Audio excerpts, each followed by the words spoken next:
I've seen a number of YouTube videos recently that talk about the secret to perfect timing, like there is some secret that if only you knew this secret, presumably by clicking on the video and watching it, that you would have amazing timing and you would be able to crush modern forehands and backhands. When the reality is that timing is the hardest thing in tennis. It's what separates the higher level players from the lower level players. It is hard. And if you don't believe me, read Nadal's book, because Nadal is really good at tennis. And I love this quote from his book. He says, basically, you would think that I would have all of the basic shots of tennis sewn up because I've done it so many times, but I don't. And the reason I don't, and I have to really think about it, is because every single shot you ever play is different. You have to make tiny little adjustments with different parts of your body in order to be able to hit the ball back correctly. So what he's talking about there is how hard it is to time shots in tennis. And that's Nadal, one of the 3 greatest players of all time. He thinks that timing is hard. I also believe that timing is very hard, and it's something that I worked long and hard at to overcome my own problems to develop a relatively high-level tennis game, initially with my right hand, and then I injured myself, and now with my left hand. I've had to learn how to fix my timing on my left hand as well. So what I want to do in this video is explain the process that I use to improve my timing, because hopefully that will help you as well. And hopefully you enjoy the video. If you do, it'd be awesome if you give me a thumbs up. And if you haven't subscribed to my channel, it'd be much appreciated if you could do that as well. So we need to start by talking about what timing is. And really, timing is a combination of a couple of things.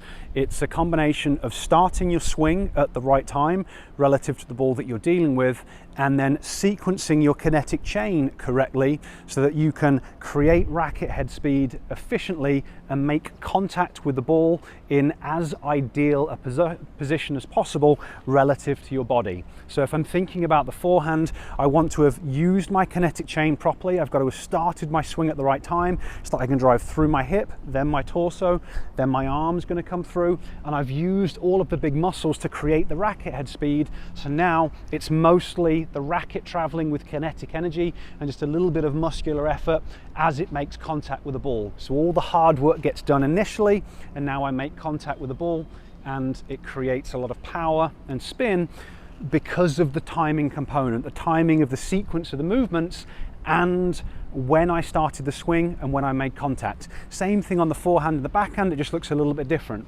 If I've got a one-hander, I'm still sequencing things in the same way. I'm driving through my hip, then my torso, then my arm and racket are coming through, hopefully making contact out in front, although it's not always possible.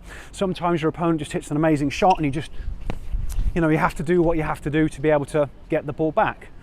But when possible, the timing is going to be making contact with the ball out in front of the body, but the key part is the sequential motion and using your kinetic chain effectively. And that means there's really 2 variables involved. There's the ball, so the flight of the ball, how fast the ball is traveling, the spin that's on the ball, how the ball is going to react off the court, and then when you start your swing and the swing speed and the swing path that you use. You obviously can't do anything to change what happens to the ball. Your opponent hits whatever shot they want to hit. You just have to be able to read it and predict it and understand what it means, because what you can control is when you start your swing and the sequencing of your kinetic chain and the speed that you swing, at.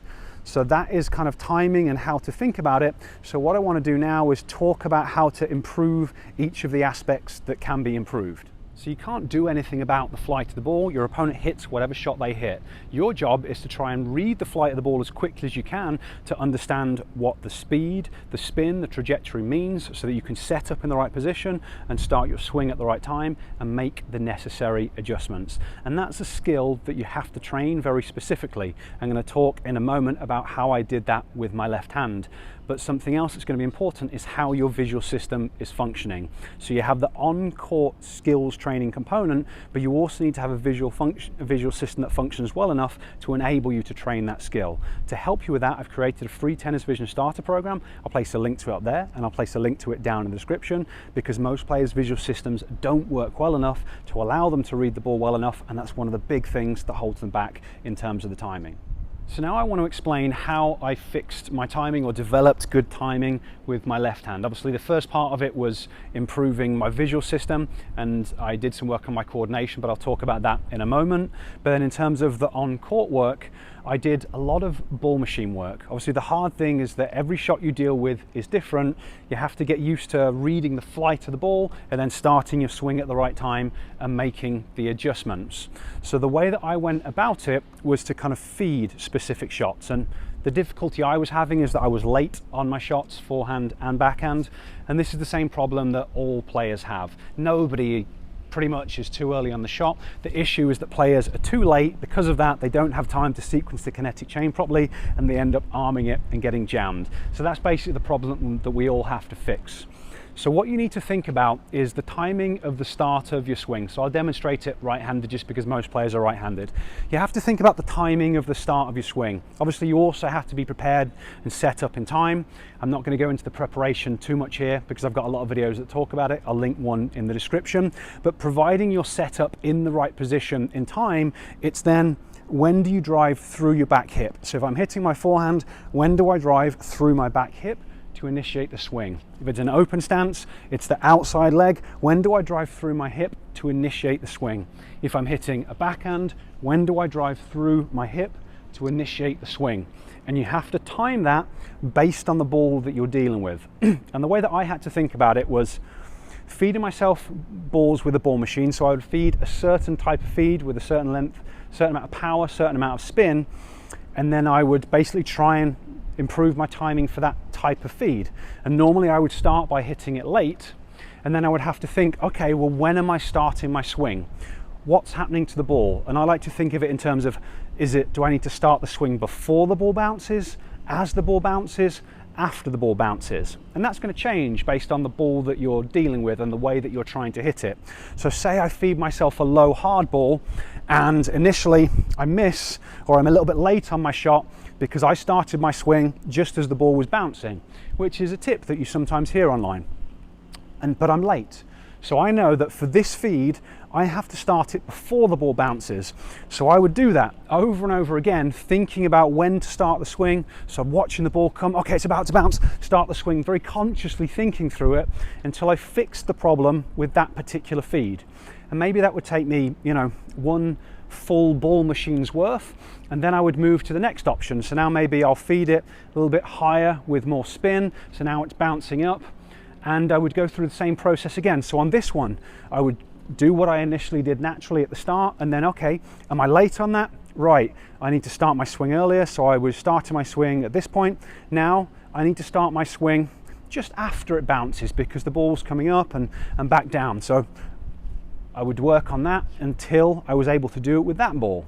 And then I would move to the next type of feed. So now maybe I'm working on an inside out forehand, different type of spin, different flight of the ball, so I'm getting used to seeing them, and go through the exact same process again, thinking about when the ball is bouncing, where it's about to bounce, when do I need to drive through my outside hip. And I would work on that until I got that fairly clean.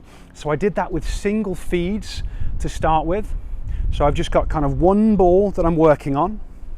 And then when I got good at that, at lots of different feeds, and that was a process that took me about 2 years to do, then I would start to move, say about 18 months to do, then I would move to different feeds. So now instead of just feeding it there, I would have it feeding it randomly, but it's the same flight of ball and same spin. So I know how it's going to react off the court, but now I've just got to set up in a slightly different position each time. So that was my next progression.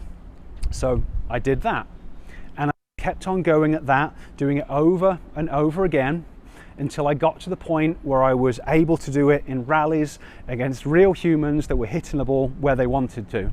But it took me about 2.5 years of practice, or maybe just over 2 years of practice of doing that repetition after repetition, to be able to read the flight of the ball and to start the swing at the right time on my forehand in order to be able to get the timing to work. So that was a long explanation. Hopefully it made sense, but that was the process that I went through in terms of learning to read the flight of the ball and thinking about how to get the timing. So now we've dealt with the visual side of things.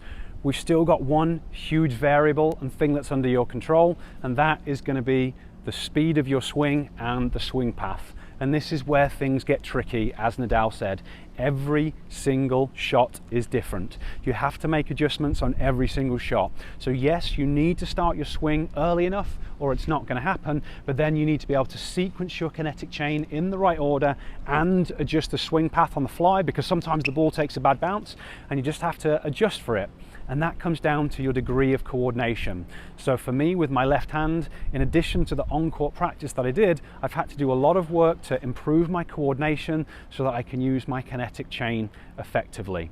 So instead of going into that in detail in this video, I've made another video that's going to talk about how to train and improve coordination. So I'll place a link to that down in the description, because now I just want to talk about kind of some extra things to think about in terms of improving your timing. The final thing that I want to talk about when it comes to timing is you have to not allow yourself to believe that there's a right or wrong or a perfect way to do things. There isn't. Watch the pros play. There is a tremendous variety of technique. Timing is about finding what works for you based on your physical skill and ability level. So it's going to look a little bit different for everyone. For me, what I had to do to develop high-level timing on my right hand initially and then on my left hand was kind of abbreviate things a little bit from what you see some of the pros do. So when you watch Djokovic on his forehand, he does a full rotation all the way around and he's got amazing timing and it's dreamy. I can't do that. Lo and behold, I am not as good as Novak Djokovic. So for me, I can't get that full rotation, or I can't start my swing with my racket right the way back there. I think about my strokes a little bit more like Manarino. So I really kind of abbreviate it. I get a good unit turn with my upper body because you need that to create the biomechanics. But instead of having my arm there, which would allow me to get a little bit more power if I could time it, I have a very short take back and then just try and make good contact. So that was the same thing on my right hand, and I had to go through the same process with my left-handed forehand, just abbreviating it and going out from there and making a nice clean contact. And it's going to be exactly the same thing on your backhand. Like when you watch the pros, they've got a massive coil. If you've got a one-hander, they're dropping into the slot position with the racket pointing towards the back fence, and they're turning themselves into a whip. If you can do that, awesome, do it. But if you're having problems with your timing, you don't have to do that. It's much harder to time it with a massive coil. So maybe you just coil to 90 degrees, and instead of dropping into a slot position that's there, maybe you just drop it down into position there and hit through. And it's really important to understand that. You just have to find what works for you and do the best that you can with how your body functions at the moment. Don't listen to coaches when they say there's a secret to doing things. There's no secret. It is about methodical, consistent practice, finding the things that are holding you back, working on addressing them in a structural way, and using the most appropriate technique that you can for your current skill level. Okay, so hopefully this video made sense and has been useful to you.